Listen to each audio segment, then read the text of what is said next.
Ink ribbon. I am a sucker for trophies and achievements. I love them. Every time I get one, it's like a little pat on the back giving me that sweet dopamine hit. But then you have those trophies that are insanely difficult and get in the way of you and that shiny platinum trophy. Or whatever the Xbox equivalent is. And Nintendo doesn't care, as usual, but going back to those difficult trophies, I thought this would be a great time to reminisce about those trophies in my favorite game franchise that gave me hell throughout the years. Now, these are mostly my own personally difficult trophies, but from the research I did, it seems like they are pretty commonly difficult for people, and if you want, you can play along at home and see how many of these difficult trophies you've earned and let me know down in the comments. Here are 10 of the hardest Resident Evil trophies in the entire franchise. Number 10. Every Nook and Cranny, Resident Evil 1 Remake. To get this trophy, you just have to go into every room, pick up every item, and open every door in the entire game. This trophy seems pretty simple, and like you'd get it without much effort, especially if you're like me and have to examine everything because it's literally my job. But no, it's actually an entire planned route that is way more work than you'd expect, especially picking up all the items, which will require many trips to the item box. Between that, the hidden items, and remembering to go through every door, it proves to be more difficult than it looks, which is why less than 3% of players have gotten it. On the bright side, you do get a chance to be extremely thorough and have peace of mind knowing you've seen all there is to see. Number 9. This is serious business, Resident Evil 0. To get this trophy, you have to beat Resident Evil 0 without using any healing items. Some players are really good at dodging. Most of us are not. Even if you play on easy difficulty, you're still in for a challenge due to a few details. First is the fact that Rebecca has less health than Billy, so you want to avoid letting the AI control her whenever possible because she has that Sheva energy.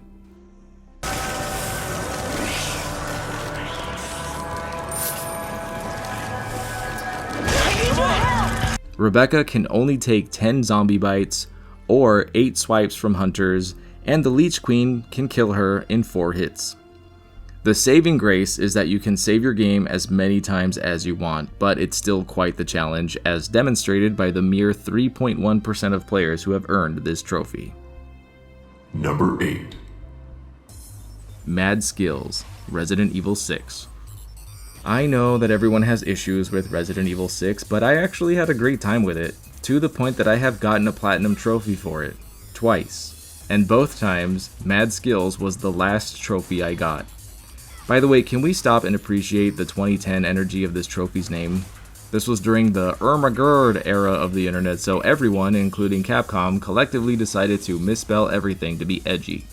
Anyway, the goal of this trophy is to buy all of the skill points that are upgrades, which is most of them, and it will cost you a whopping 954,000 points minimum.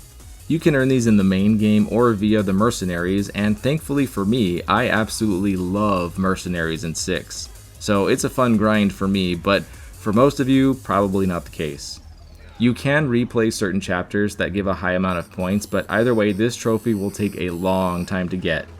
Given that 3.2% of players got this one, I'm guessing most people just gave up and moved on to the next game they wanted to play. Number 7.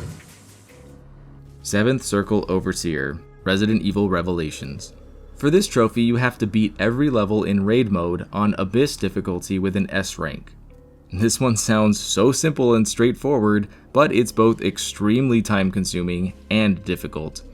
To get an S rank, you need large kill counts, avoid taking damage, and have good accuracy, as well as getting through the level quickly. On top of this, if you don't have a buddy to play with, it's going to be twice as difficult, so make sure you find a friend to help you play through this. The good news is, not only do you get a trophy, but you also unlock Hunk as a playable character, so there you go. Number 6. Ghost of a Chance, Resident Evil 1 Remake. To get this trophy, you have to complete Invisible Enemy mode. Pretty straightforward. or so I thought.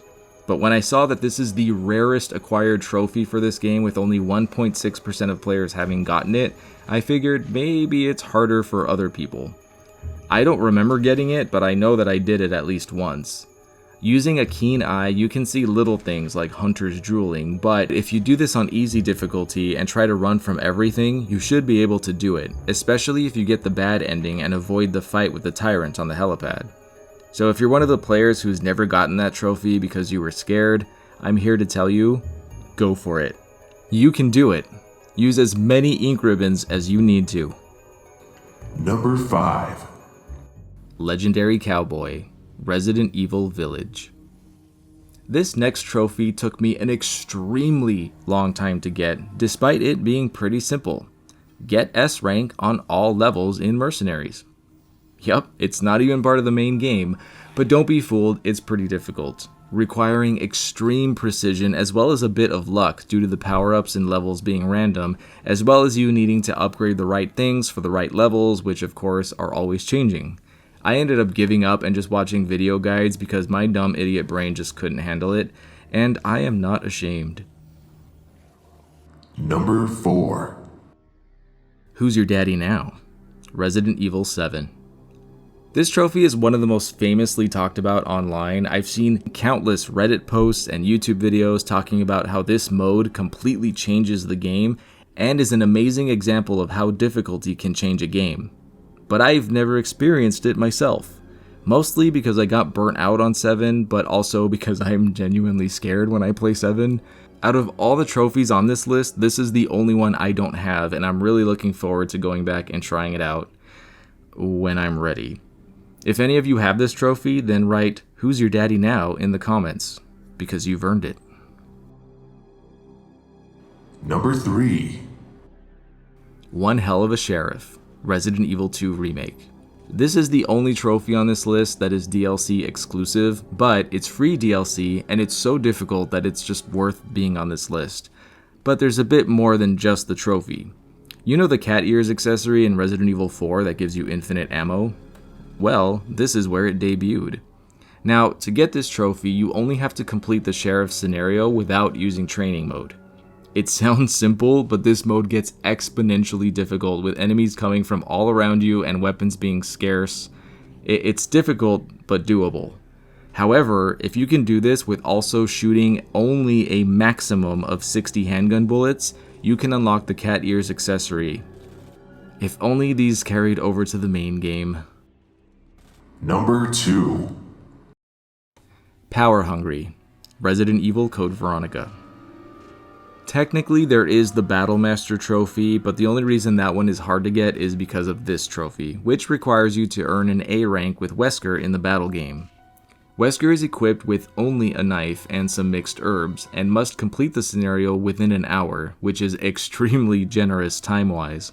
The biggest downfall is that if you manage to get through, once in the room with the slot machines, you get a 50% chance to pick up the Magnum, which you absolutely need to defeat the final boss, which is Alexia's first form.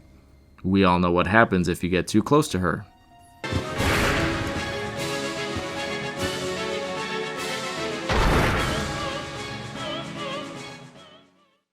The cool thing is, beating all of the battle modes with A ranks unlocks the linear launcher for the battle game, allowing you to breeze through with one of the most interesting weapons in the series. Too bad you can't unlock it in the main game. Number 1. Hardcore College Student, Resident Evil 2 Remake. Finally, at number 1 is one of the most painfully difficult trophies I've ever tried to get in my entire gaming career. All you have to do is beat the game on hardcore, and I believe this taught Capcom that Resident Evil 2's hardcore difficulty was just a bit too hard. This may also be the reason why Resident Evil 3 allowed the use of infinite weapons for all trophies, but that's my own speculation. Anyway, beating hardcore is just insanely difficult, plain and simple. This is honestly a case of getting good, but for the average player, it definitely proved to be more than a challenge. Then for completionists who wanted to unlock the infinite rocket launcher and Gatling gun, you have to complete hardcore with no infinite weapons except for the knife, beat the game in less than 3 hours, and you can only save the game a maximum of 3 times. And you have to do this for both Leon and Claire. I am having stressful gamer rage flashbacks just remembering how frustrated and angry I got trying to get that S+. Anyone else?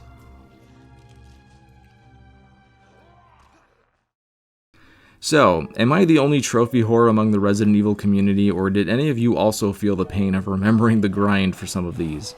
And for those of you who scoff and ignore trophies because you don't care, I salute you, because I wish I didn't care so strongly about these useless digital bragging rights.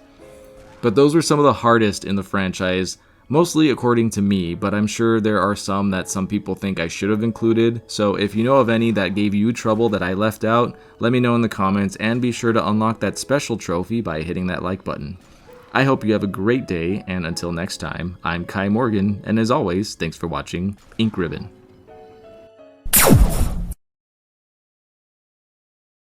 And a very special thank you to all of my Patreon supporters and YouTube members. Your extra support means the world to me and helps me keep making content for you guys.